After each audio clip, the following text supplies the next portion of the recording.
When I open up InfraMarker, I have the ability to choose the project which I want to work on. Here I'm selecting the gas demonstration set, which is a good overview of different asset types which are relevant to the gas industry. So as I turn this on, I zoom to a particular area. The project's going to take a second to update. And then I'm going to come up to my north arrow and hit the GPS indicator right below it. That will take me actually down to my area.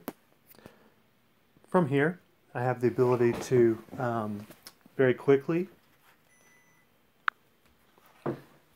set up my RFID. This makes a connection to the RFID scanner. That'll take just a second to pull in. Now that that has occurred, I'm ready to start working with InfraMarker. So what I'm going to do is I'm going to hit the plus button. You can actually see my GPS indicator on there. Again, I'm just using the internal GPS of my phone, but I can also use an external GPS as well. So I'll hit the plus indicator and say I want to collect a gas valve. And I'm going to hit add. And you'll see the white dot there goes on top of my GPS location. I have the ability to modify that. Here I'm going to come in and start setting attributes. This is fully configurable using the InfraMarker administration tools. So I can configure what the fields are, what the values are. I can set up domains as they make sense, as well as different values.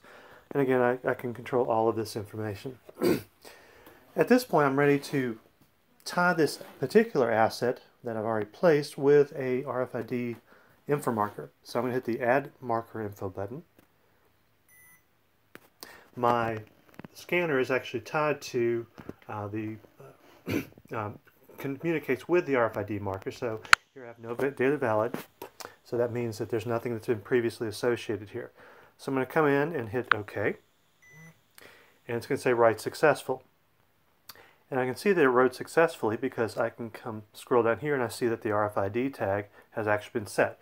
And that matches what is actually part of the InfraMarker, which is currently in the ground. Again, I can take pictures as well.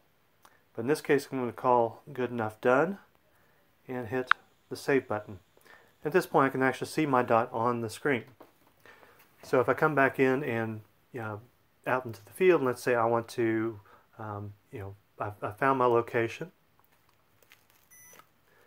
and here what I've done is I've pointed my scanner towards that InfraMarker, and I can see the valve which I previously communicated here.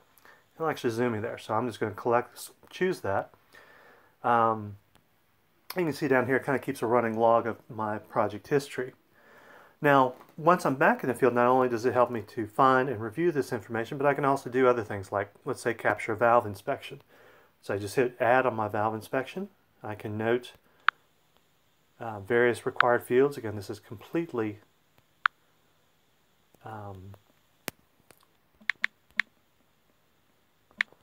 configurable. And this quickly, I can come in and now enter in my save button, and I'll hit save again, and now I've actually performed an inspection in the field against this asset. So really that's a real quick overview showing kind of some of the basic capabilities, the ability to collect data, add a data in the field, tie it to an RFID InfraMarker, and then even come back and review it and inspect it.